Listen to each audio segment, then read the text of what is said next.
Good evening. The Nottaway County Board of Supervisors work session is beginning.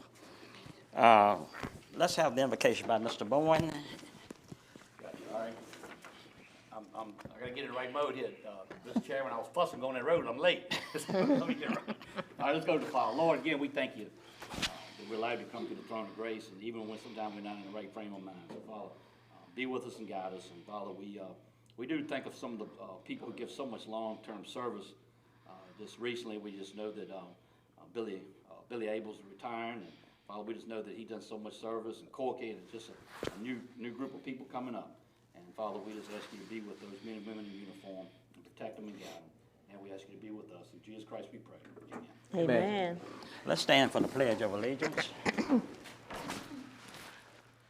I pledge allegiance to the flag of the United States of America and to the republic for which it stands, one nation, under God, indivisible, with liberty and justice for all.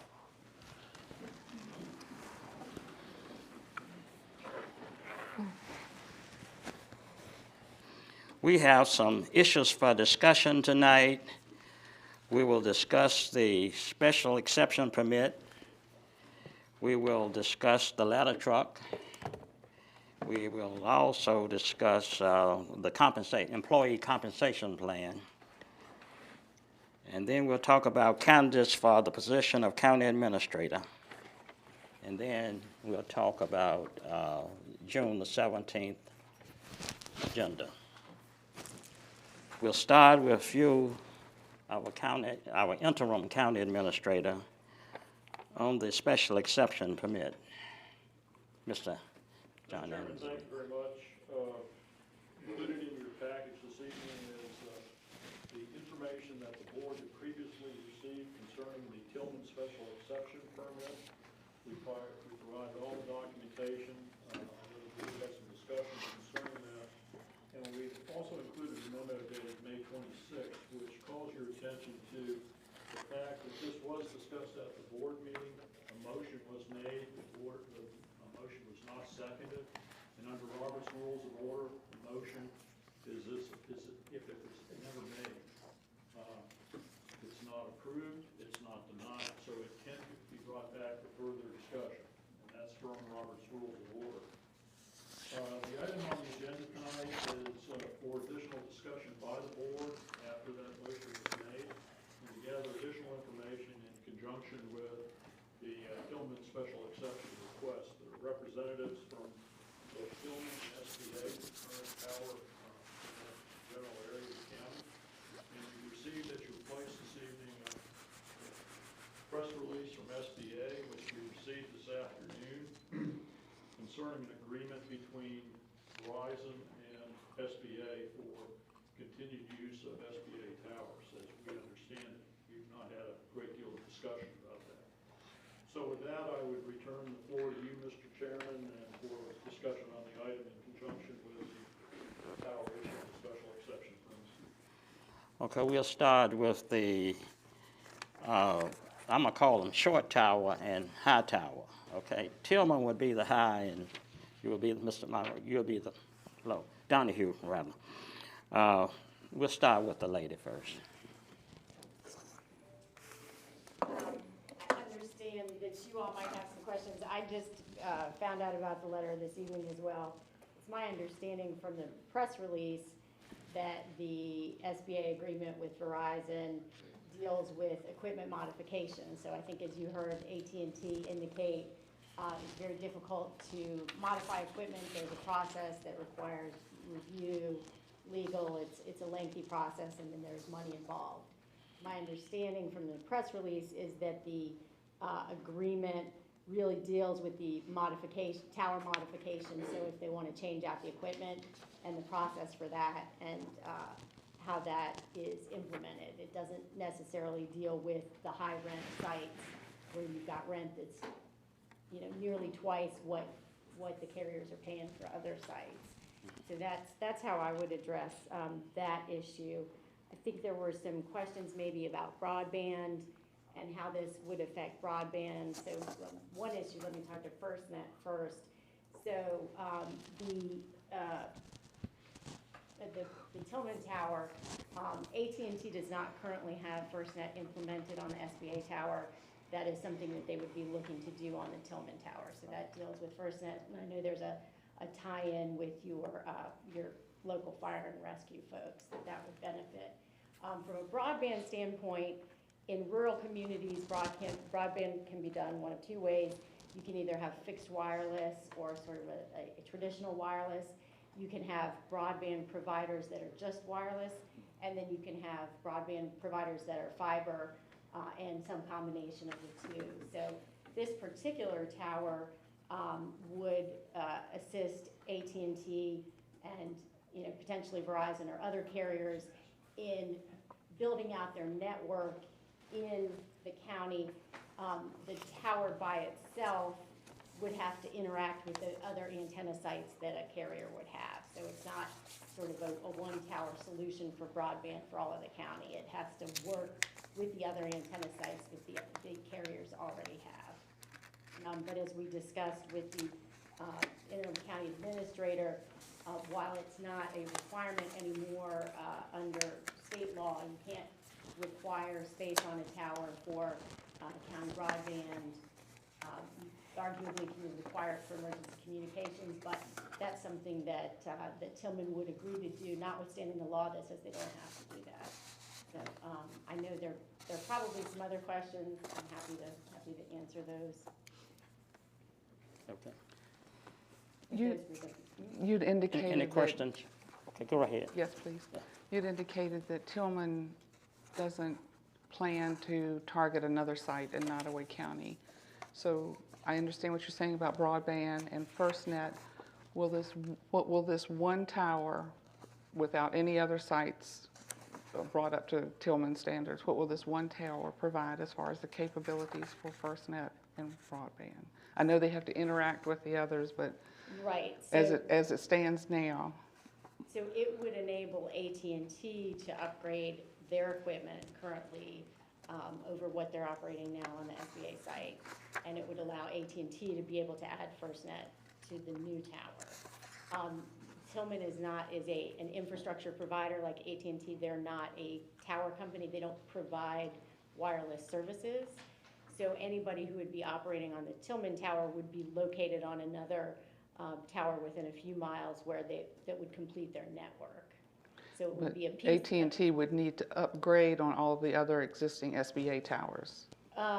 It's not clear to me that they have other SBA towers in Oh, there aren't Nottaway others? County. Okay. Yeah, so AT&T would upgrade as they normally would with the network that they have in place. And again, most of the carriers are co-located because years ago they got out of the tower business because it costs a lot of money and they need money for their equipment and to buy spectrum and to build out their network. So that's.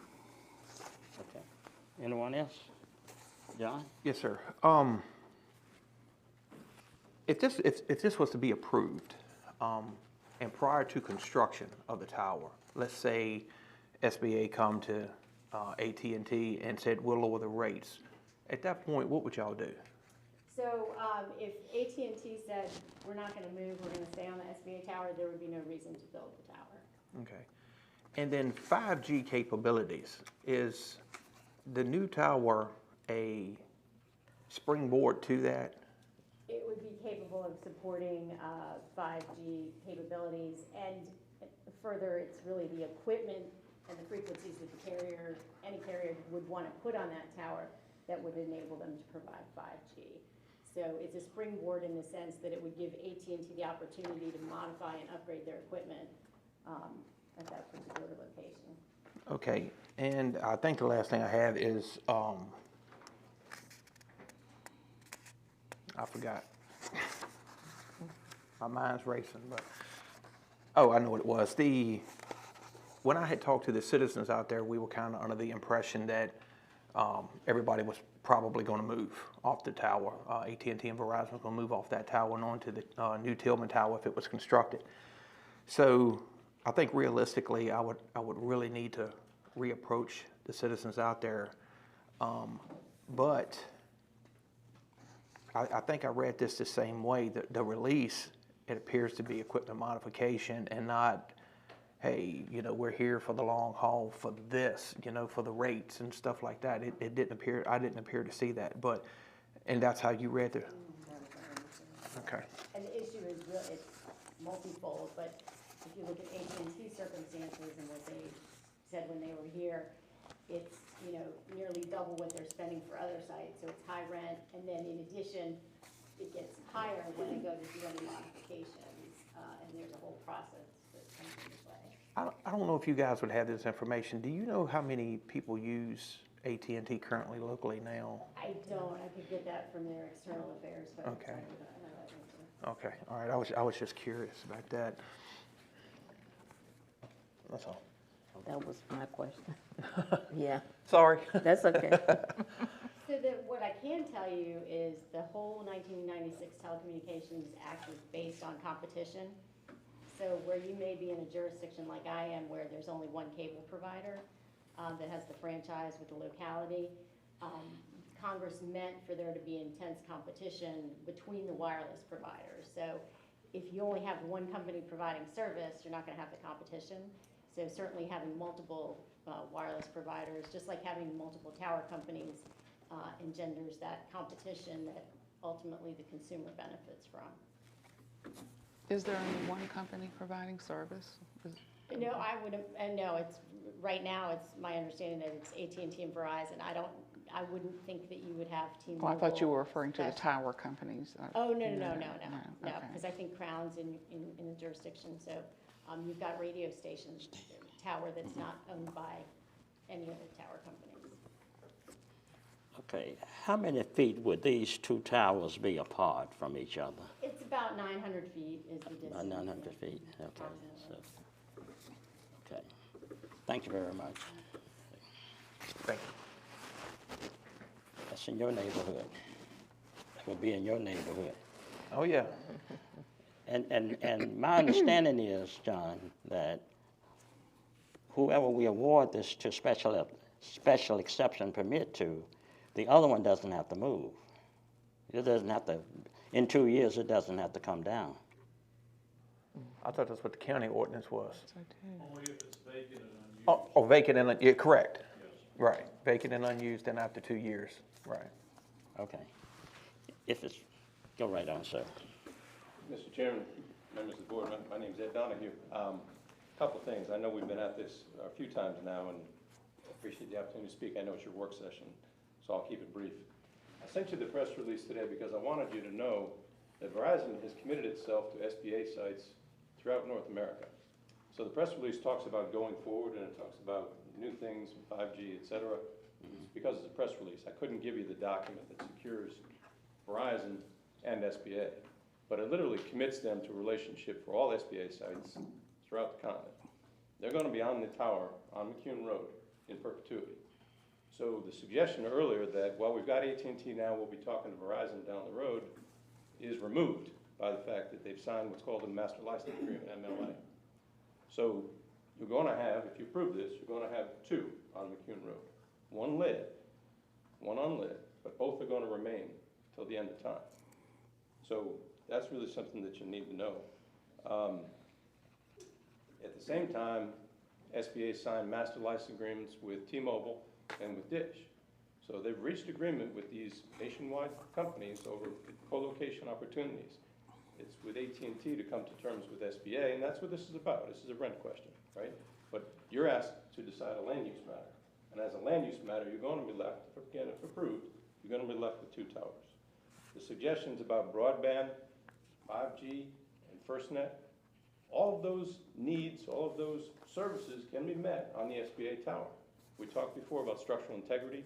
We talked about the height increase, ground space, et cetera. All of those things can be achieved at the SBA tower, leaving you with one tower on McCune Road, again unlit. But the suggestion that, well, maybe FirstNet, maybe 5G, maybe better work from home, or kids, working, school work from home, all those things can be done with the one tower. It's really a matter of doing the improvements. And the last thing I want you to know, and I mentioned this one or two other times when here, as recently as 2018 they did, at least 2019 they did improvements. AT&T never asked for upgrades to 5G or FirstNet. They have an opportunity to, and have any opportunity to ask for upgrades on the site, but they haven't. And I don't know, but they're deploying 5G throughout the state. So perhaps they've covered their FirstNet, their 5G obligations in Nottaway without improving this site, but they haven't taken the opportunity to improve this particular site. That's all I have, Mr. Chairman. All right, well, for me, it's not a rent question. It's what's best for the citizens and emergency services. So, and I've noticed something missing here through this whole process. The current payee has not contacted the county or us that is collecting the money now from the lease. I don't believe anybody's heard anything from, I don't even know who's collecting the money right now. So that was a concern of mine as to if they're not here fighting for the tower, do they even really care if it's there or not? So that was one thing, but you said that, why hasn't there been a request to extend and make these improvements at this current tower? I don't know. Ms. Murphy suggests that it's rent. You know, you say rent's not your issue. I agree with you. I think it's a land use question. What I'm simply saying is, when we're talking about services, those can be met on the structure that's here. There's two things here, right? One is the wireless carriers, the spectrum, all the things that come with the magic of our phones. The other is the real estate, the steel. And what I'm saying to you is that steel can accommodate all of the things that we've been discussing, all the 5G, all the FirstNet, et cetera. As to why they haven't improved this site, I don't know. And see, I think that was the other thing, because it appears that if, by everything I've heard, if I understood it right, is that it needs to be extended for any of these modifications to be made. So appears to have not been a request from SBA to extend this tower. SBA needs a request from the carrier in order to do the height increase. If SBA comes in, asks you to amend the special exception with the lighting and all the rest of that, the work gets done. Okay. The request comes from the carrier. Okay. Should they need the additional height or structural integrity or ground space or whatever else, they modify the particular lease as it pertains to the site. They do it all the time. Okay. This particular site has been improved many, many times since it was originally built, when we were doing 2G, 2G, 3G, et cetera, et cetera. So there have been multiple modifications over time. Okay. And but without the modifications, without the extension, the 5G, it's not a... 5G could be done at the height that's there, as could FirstNet. They've asked for additional height to improve their footprint. That could be done as well. We explained that in the letters. We explained the structural. We explained what the height increase would look like. We've got the ground space. We got the permission from the landlord to do it. Okay. Okay, Lynn? Have anything right now? Okay, thank you. Diane Zavino. Mention the landlord, and Mr. Rourke just recently mentioned who's receiving payments. Who is the landlord? You know, I haven't got it handy. I'm told the landlord has agreed. We don't have to expand the ground space, so the landlord simply is looking at a little more revenue, and they're always okay with that. I don't have the name handy, sorry. Well, that does bring up one more question. Verizon's MLA. Yeah. Does that MLA not have an exit strategy for them if they decided to jump and go to another tower? The MLA, as I understand it, the MLA covers them for existing sites and for sites going forward. So additional SBA sites going forward. Should they want to co-locate? Should they want SBA to build a tower? And what's the chance that we could get a copy of that? I'll redact the business terms, but I can get it. Okay. Yep.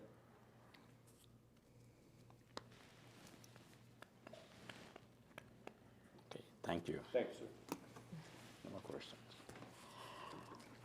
Okay, next thing will be the ladder truck, Mr. and Zavino. Very quickly, Mr. Chairman, this has been placed on your work session agenda. The board's request for further discussion about the county's previous commitment for the ladder truck. I would just remind the board that you have an after-action report concerning the ice storm, which is also going to be impacted by a fire rescue, fire EMS study, which we expect to receive fairly soon, in the month of June. This may have major recommendations in conjunction with operations as well as funding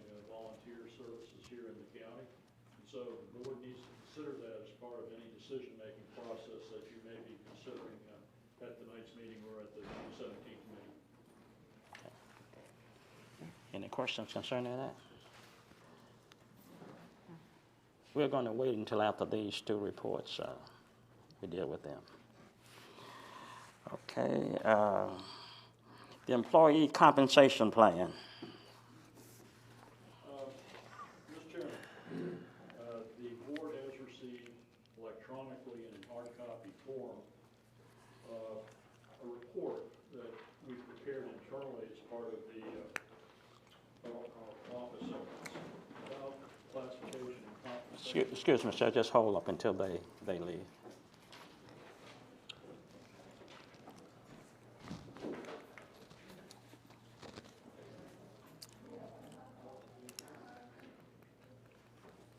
Go right on. Concerning the job descriptions, which is a classification component and compensation for employees, this came about after presentations made by former interim administrators concerning salary increases for employees. And when you brought me on board, you asked me to take a look at that as well as to come up with some logical system that might work in the short term. I think you know my beliefs are that the county needs a comprehensive classification and compensation study in a future fiscal year, not this year, but in a future fiscal year. But in the short term, we need to address the issues of how classification and compensation works in the county. So in this memorandum, which I'm going to just outline, there's a lot to read here. I wouldn't expect questions tonight, but questions in between now and June 17th, when I hope the board would act on it, would be appropriate. Classification and compensation systems are adopted by communities to make sure that there's fair and equitable treatment of employees in receiving pay. You know, you have a job description which accurately describes what the employee does. Here in Nottoway, the descriptions are outdated. I sat down and interviewed all the employees in the central office and several of our other employees and said, well, is this what you do? Does your job title reflect what you do? And several have said, no, it doesn't. So we need to update that.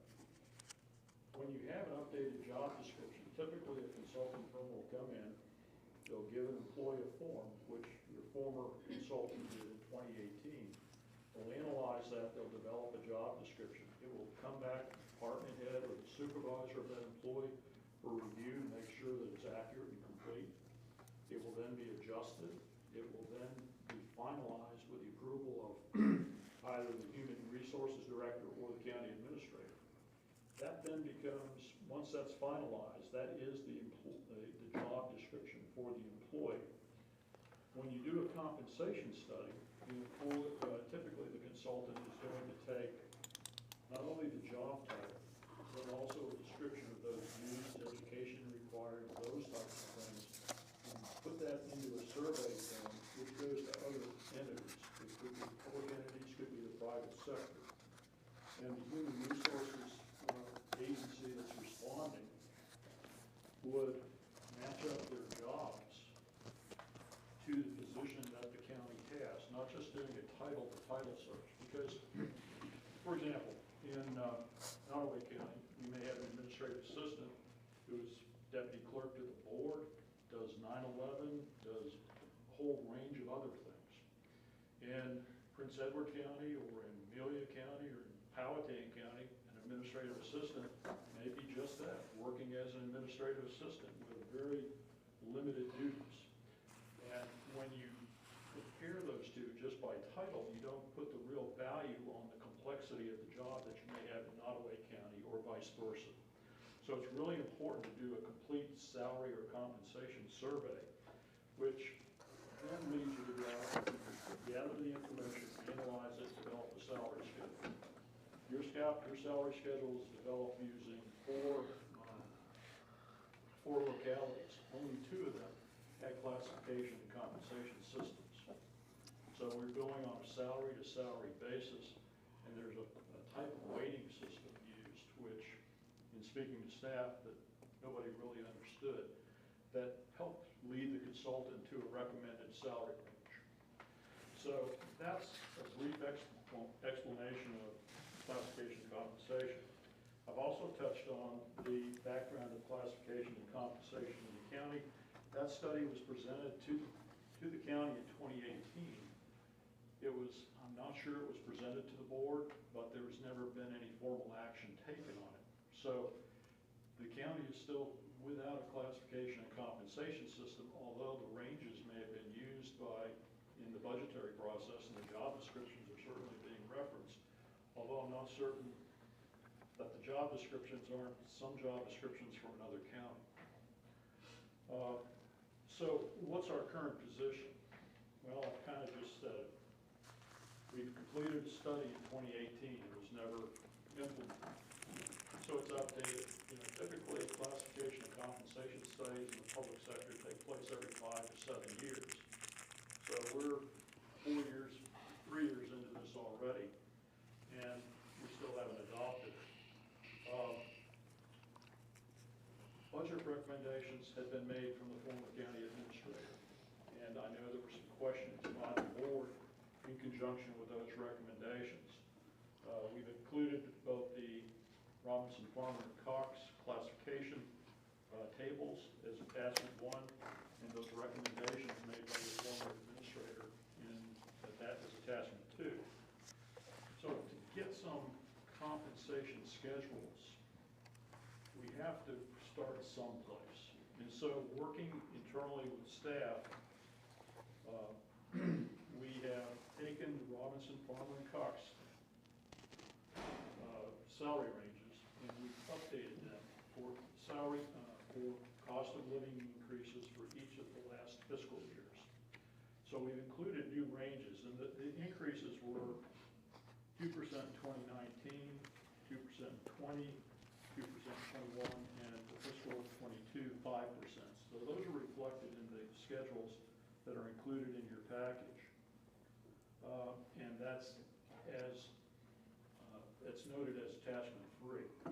We've not included steps, because an open range system where you have a minimum and maximum gives the county a lot more flexibility to move employees in the range with performance evaluations, as opposed to a step system where if you have a step increase, employees expect a step increase, and if you have an evaluation system, you only get a 2.5% increase, as opposed to a real performance evaluation system. The range could vary based upon the employee's performance, and that's something I think the board was working towards. I would also note under the county's current position, organizational changes. Currently, we have 5 vacant positions. I'm the 3rd interim or county administrator since last year, and your new person will be your 4th.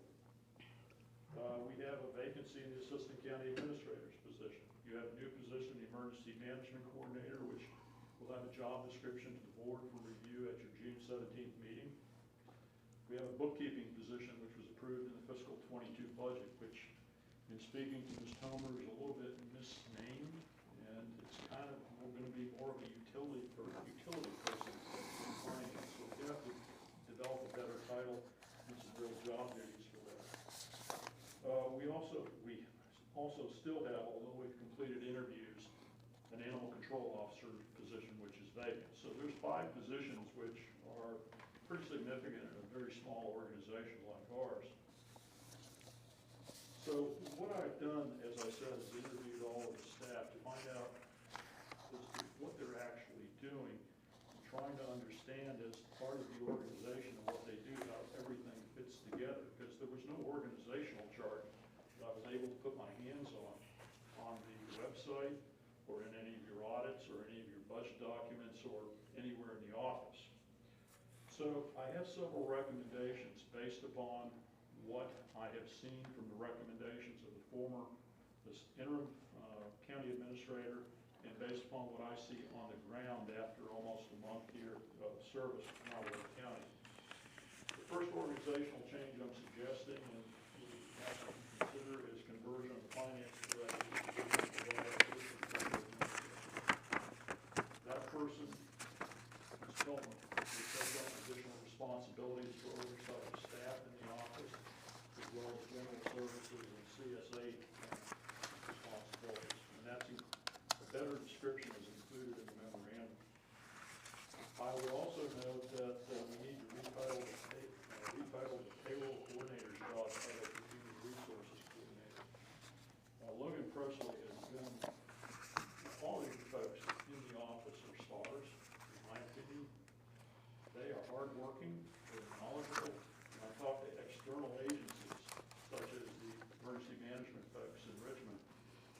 folks down here that they really think do great jobs because they perform well in pressure and in regular situations.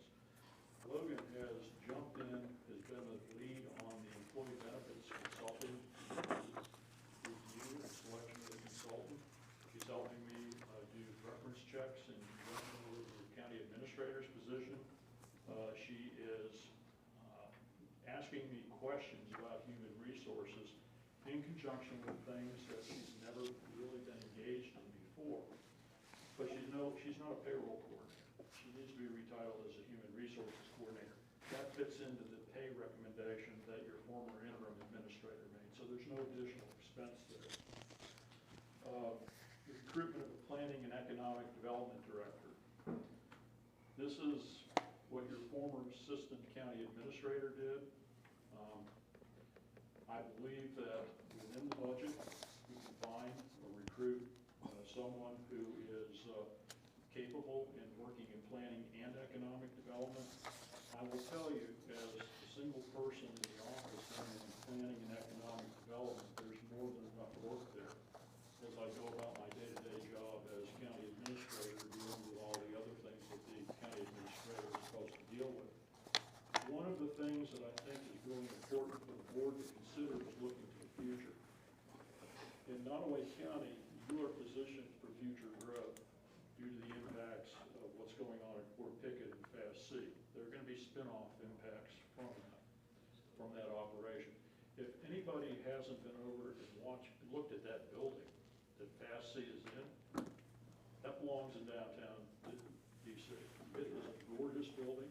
It's here for the long haul, and it will have impacts on the county in the future. With that, in the investment which the federal government has made, we'll cut subcontractors. We've seen this happen up in King George County where Dalvin has a Naval Surface Weapons Center. And there are all kinds of tech contractors around that working to help the Navy improve their services. That may naturally happen here in Nottoway County with the State Department and the training that's going on at Fast C. But we have to be prepared for it. We have no certified industrial sites on the Virginia Economic Development Partnerships website. And if you don't have a certified site in Virginia, you don't get the prospects. Whatever prospects you get for new jobs and better quality jobs comes by chance. And you're not going to get a whole lot of references from the State Department or the Virginia Economic Development Partnership. This person would be handling day-to-day planning duties, zoning, subdivision, would also be working on economic development. And so we have suggested that as a position within the budget. Other positions that were recommended, other changes that were recommended by the former interim administrator, the part-time salaries. I don't think this was considered as part of the budget process, but Virginia's minimum wage goes up on January 1st, 22. We had wages set with an increase at about $10.50 an hour for some of our part-time employees. That needs to be increased to $11 per hour to make that minimum. There were questions about the certified building and code official. He has received a 5% increase, or will receive a 5% increase on July 1st. But he's also doing biosolids inspections. He's also working as your erosion sediment control administrator and inspector, and handling a wide range of contract management duties around the courthouse. I've sat down and talked to him. We've talked about some building plans that need to come about to better facilitate staff in the office and their privacy and what needs to happen there. And he's very knowledgeable about the codes and very helpful about that. No change in grade, but it seems like the 5% salary recommendation was justified. We've also included in the board's package a proposed organizational chart because you need to know how things lay out. And that is included. It's got a lot of pretty colors. Kitty and I collaborated on this. You can't believe the amount of time it takes to draw an order. I can draw them by hand, but we can't make it presentable in public. When you get into the technology, we're okay with it, but it's a struggle to really get it to look good.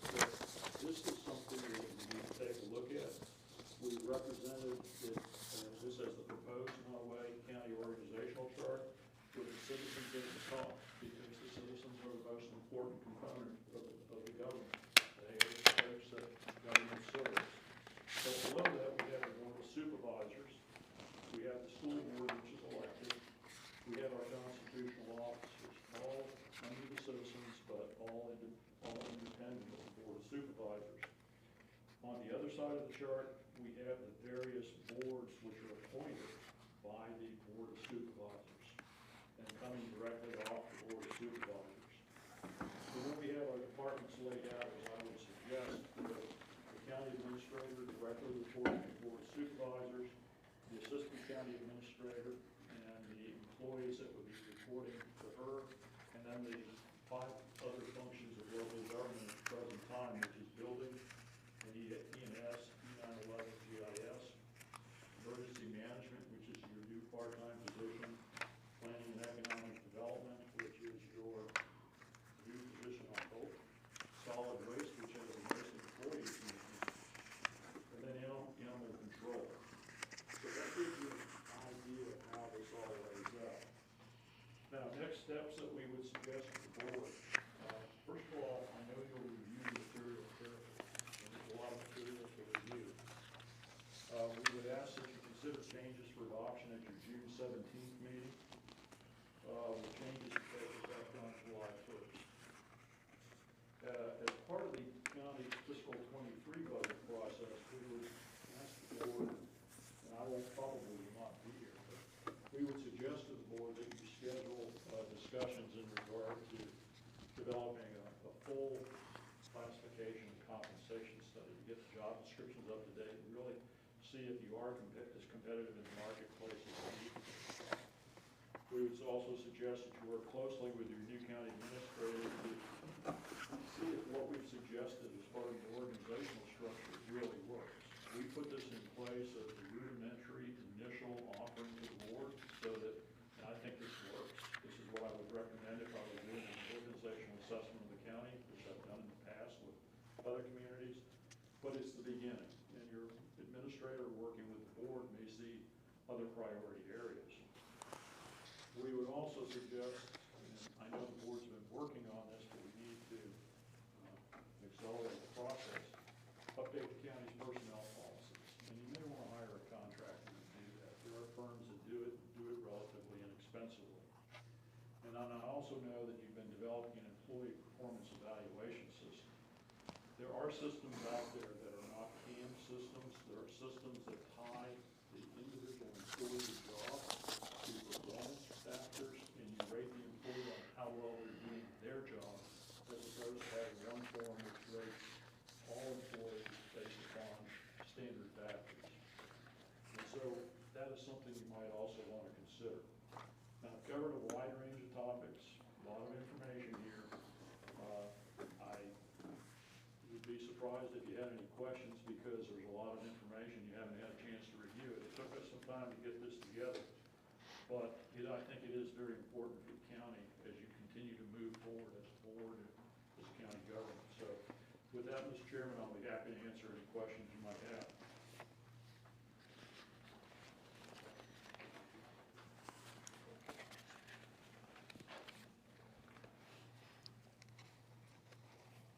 Mr. Chairman, I'd just like to thank them in the office for their diligence with this. It's a wonderful presentation. It's a lot of information, but yeah, just thank y'all. Yes.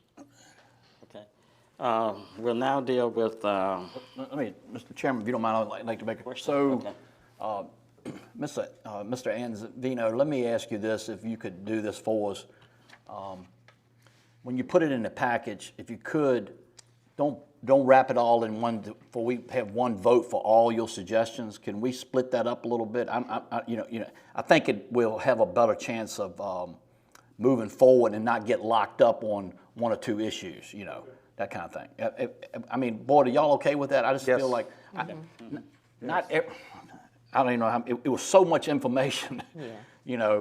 'cause I'm agreeing with you most about this. Want to make sure we have good discussion and break that thing down. What I'll try to do is try components of it that fit. For example, salary schedule. Right. That needs to be adopted. We'll put it in sequential order. That's it. That's what I'm looking for. Right. And I think good suggestions and things that we can vote on. Some things might take another work session. Some I don't know, but I just don't want to. I don't want to not move forward. And especially when I know there's some people who are doing more than what they should be on their job, and we want to compensate them properly. So I don't want to lock everything down because we can't agree on something.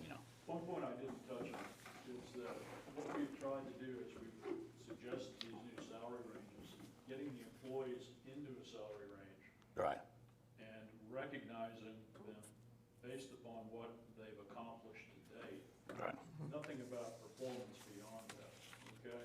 This is just to get the system, the rudimentary system in place. But, you know, if you're talking about recognition of employees beyond that, that's something we haven't touched on other than talking about an employee performance evaluation system. Okay, Helen, anything? No, it's just, Lynn? No, sir. Okay, thank you. Yeah, thank you. We'll Good move on report. to the report for the county administrator. Okay, as I hinted with the board on several occasions, it's my goal to work myself out of the job as interim county administrator. And you've asked me to assist you in selecting a new county administrator. And I want to make clear for anybody watching or anybody who's in the audience, I have no role in selecting the new county administrator. It's the board's decision. It's my role to bring you good candidates with an explanation of who they are and provide you the framework to move through the process. And so we've done that. You've agreed to that process, but we haven't put any dates on it. And that's the next important feature of this. I'm concerned, this has been ongoing since March or so, that we have good candidates, but we may tend to lose candidates because they're seeking out employment. I know one of your candidates has been interviewed in Buckingham County, okay? There are a number of counties, Greenville, Buckingham, a couple of other counties right now looking for administrators. There's also city managers and town manager positions, as well as a number of other positions in the public sector currently open and are being recruited for. So with the pool that you have, which I'm pretty comfortable with, and I told you that we've been interviewing candidates, you have this initial screening, we're completing reference checks tomorrow, I started writing profiles for you about the candidates. We need to get that report to the board so you can look at the candidates, you can decide who you want to interview, and we can set some dates for the interview. And in the memorandum, which is in your package, I tried to help you with that. At the bottom of the first page, I would really like to provide that report to you next week, if I can. I noted that it may be on June 7, 8, or 9. I prefer June 8 or 9 because we're still wrapping up the report. It's another fairly detailed document, and catching up with references and finding time to write profiles in between day-to-day actions is a little bit difficult. We could push it back to June 14th if you wanted to, but beyond that, I would suggest that you have your first round of interviews the week of June 21st, which seems to be a pretty free week, unless somebody's going on vacation we don't know about. And after you've interviewed the candidates, if you want to have a second interview with one or two of the candidates, you do that on June 28th with an understanding that you make a decision, be close to making a decision at that time, naming a candidate, negotiating with a candidate, naming the candidate, and having that candidate start sometime in early August. That would give you a permanent county administrator chosen by the board who met your requirements, who is comfortable working with you and you working with that candidate. It will give the county a truly new beginning from the standpoint of setting a new tone for the county. We've tried to do that, but I'm only the interim here. We can only go so far. The permanent person, which I think you're going to find these candidates to have a reasonable to high level of energy, desire to be here, good professional competence, good communication skills, and good policy making skills and implementation skills, and generally hard workers, will be something that you'll have, you'll be able to put your stamp on and move forward with, because you've got a lot to move forward with. I'm going to provide you June 17th with a list of all the projects that we currently have our fingers in the county, and that's just in our office. And it's a full-page list, 2 columns. Is that all? I probably missed something, but the fact of the matter is, that you're engaged in a lot that folks don't really recognize. And it's positive stuff, moving the county forward, getting the county up to the level of 21st century government. So, with that, Mr. Chairman, I'll be happy to take any questions in conjunction with the process going forward for the county administrator group. That would be the best date. Yeah, Be so the best date. just summing it up here, thanks for a good suggestion. So, the week of the 21st, looks like we all here, I think, John, you're going somewhere like the 14th, right? 10th. 10th, excuse me. Yeah. Got you. I got you. All right. So that's for the interview. 8th and 9th is to look at the applicants. Does that hear you right, John? One night. Just one night. Either one's good for me, guys. Can't do the 9th. All right, 8th? I'm good. What about the 8th? The 8th I can. All That's right. fine. What about the 8th, Ms. Shackleton? Yes, that works. What about John? I'm good. Yeah. Steve? Yeah, I'm good. Yeah. Okay, we'll do the 8th. What time? Do it during the day or? No, we can do it in the evening. Okay. We'll need to go into closed session. Okay. because, we're talking about. Stick with the 6:30? 6:30. What about 6:30? 6:30. Okay. Because I can be here by that time. All right, 6:30. Okay, the 8th. Okay. And you want to try to pick some dates on the week of the 21st. I would suggest, because you may have up to 6 candidates, you start late in the afternoon, maybe around 3 o'clock, and go till about 7 or 8. I would not suggest you try to take one day and do all 6 candidates, because I've seen it happen with other boards as the last candidate finishes up, you've forgotten who the first candidate is, because interviewing is a pretty intense process, because you're trying to hear everything that the candidate says, interpret it, and figure out how that best fits what you're looking for as a supervisor and what's in the best interest of the county. So if you have 2 evenings that week, that would be probably be a bit easier on you folks as people. Yeah, so congratulations, you were the first county administrator I've ever interviewed. Okay, so this is gonna be my second, so, it's good business. I think you're doing, allow an hour, I'm just asking, okay, an hour. Then you want like a little bit of break there so they have discussion. Then you don't want 2 candidates sitting here beside each other and all that kind of mess. So, I say we started the first of the week in case we have to go a little in a week. I mean, y'all okay with Monday and Tuesday? I cannot do Tuesday, the 22nd. And we could skip a day then. I can't either. I can do Monday and Wednesday. Monday and Wednesday? Got it? Monday and Wednesday? What time? Can we do it started with 4 be, 3 is a little tight for me. Yeah, look, that's just tight for me Do too. math. Yeah, I think we'll be okay. We'll be out by about 8:30 or so. Okay. Okay, so What time are you saying? 4 o'clock. 4 o'clock. 4 o'clock. Ms. Shackleton, is that going to be all right with you? Yes, sir. If anybody gets hungry, we're gonna dig in your pocket. I know you got a piece of candy somewhere. Yeah, really. Yeah, I can, that's Okay. fine. All right, so that's gonna be the 21st and 23rd, right, guys? Mm-hmm. All right, 4 o'clock both days, right? 4 o'clock, yep. yep. Could you mail out a schedule to us, or send it, email it to us? Okay. I'll get that out to you, and when we deliver the packet next week, you'll have all that in the packet as well. Okay, okay. Okay. Outline for item to discuss on the 17th. We provided you a draft agenda. We were just curious as to whether or not we missed anything, or the board has anything they wish to add to the agenda. Okay. There'll be a lot more coming. Right. Any questions about the agenda? I didn't see anything. I didn't, I know some come out later, and that's gonna depend on how we vote too, guys, so, we're gonna have to appoint somebody for the CRC. Yes, we got that note. That will be in the packet. That'll be in the package, okay. and also for the, library board, I need to make an appointment. Okay. Library board, okay. Yeah, Okay. I think that's about it.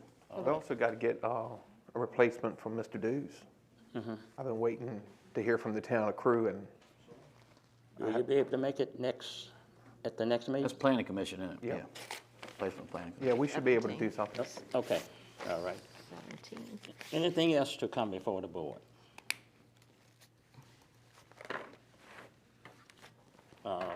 Alan? Let me ask one real quick question. So, the issue about the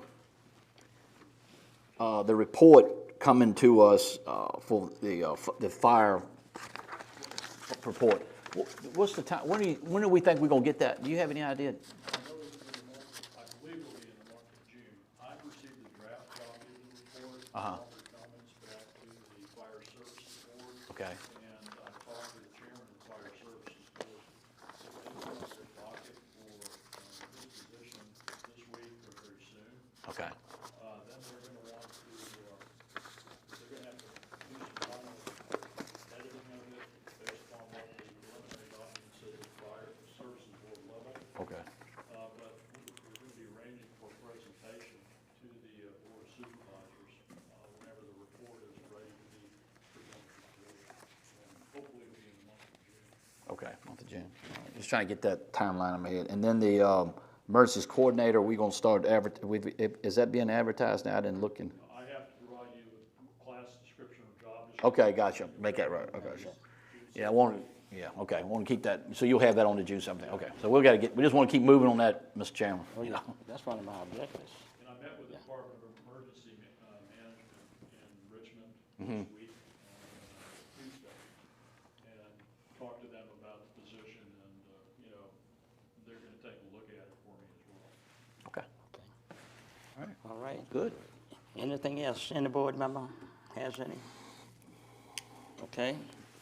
The meeting is adjourned. Alrighty. 1 hour. Don't forget your shirt at one of these work sessions. Well, see, they don't have one. They don't have